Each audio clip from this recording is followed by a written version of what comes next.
They really wanted him to be in the position that he is in today, and they've got to be so proud of him. He's got Deivid Silva, one of the best guys in small conditions, who can find speed on just about anything, Pete. Still world number 1, and we also have Carissa Moore, number 1 of the world. As we get down to the wire in the title race, remember Kanoa got there last season with one of his best barrels at Tahiti to bump out Griffin Colapinto. He ended up finishing 5th in the world. Seeing that there's some opportunity up there with this full tide, Kanoa on the backhand. This guy is so hard to beat here at HB. Just has such a good understanding of this beach, obviously growing up here and surfing here all the time, but just every condition. He doesn't have the same kind of coaching staff that he had in previous years, and obviously that helped him out with a 5th place finish last year for the world title race. He's up and riding again, going left, Joe. Thank you, Mitchell Salazar, for the report as we see Kanoa finish on his feet. 2 waves ridden in the matchup, both for Kanoa Igarashi, the 2-time U.S. Open champ. The onus is on the surfer then to do all of that groundwork and watch the waves. And here we go here. He knows this obviously so well.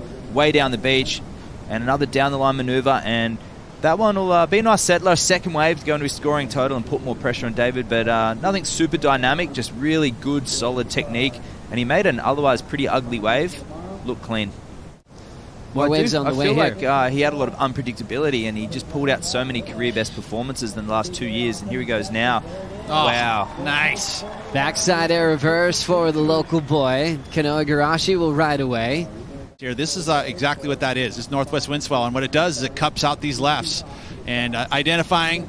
And now I'll give that one a full rotation. I mean, that was all the way around. He did land 3/4, but look, all the way around, spun around. And when you land reverse, that's reverse out of it. That was a full air and rotation, so that's going to be his best number. Definitely. He's been giving us a lot of entertainment as we look at Deivid Silva, who's been very patient on his opener. Connects well on the backhand, second turn.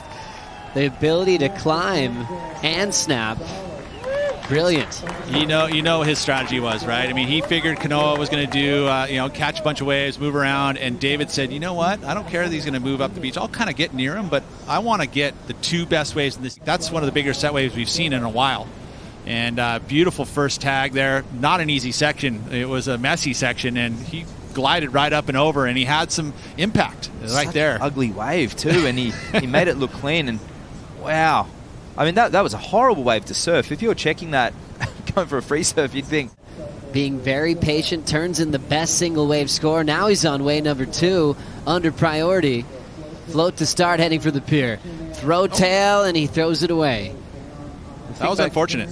With the 825 for George Patara in the previous heat was just power surfing on a smaller right-hander. So to go 783s, I thought it may even go a little higher. It's definitely not fit for webcast viewing, that's for sure. Okay. Right. And We can do that offline. Yeah, absolutely. I mean, they'll be laughing right now, but it's a core board riders club, and it's really cool to see the mentality that they're carrying through these events too. And here goes Kanoa. Precision through his first 2 turns and just lays into it. Wow. His father likes it.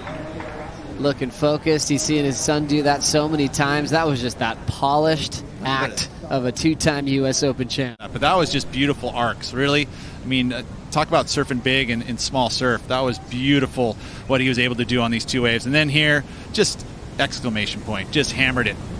And talk about putting, pressure back on David. He has done that. He's already going to add some extra points here, and David's going to need a big number to catch up. And joining the dots without any pumping in between, just rail-to-rail flow, which is so tricky.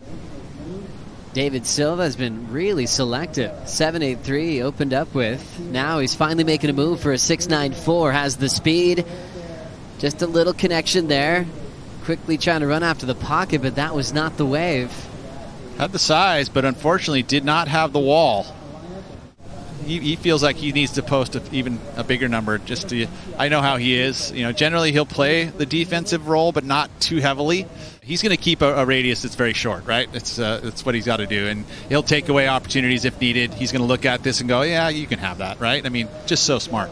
Silva chasing a 694, taps it off the section. Little blowtail, controls it. Always has that real tall posture in transition. Gets a little low road chip. And he'll celebrate. Show the judges that he liked it.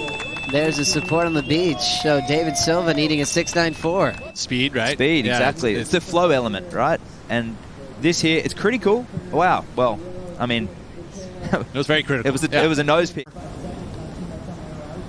I felt pretty confident in that. Yeah. That it wasn't going to go there, but Yeah, I think we all did. But yeah, good that you announced that, Pete. 5-6 for his last. Silva stalls because he's got to get out of the way. Kanoa playing defense will take him down with 10 seconds to go. As we look forward to the women's challenger taking on the lineup. We've got Nadia Arostarbe taking on Macy Callahan coming up next, followed by Ellie Harrison and Zoe McDougall.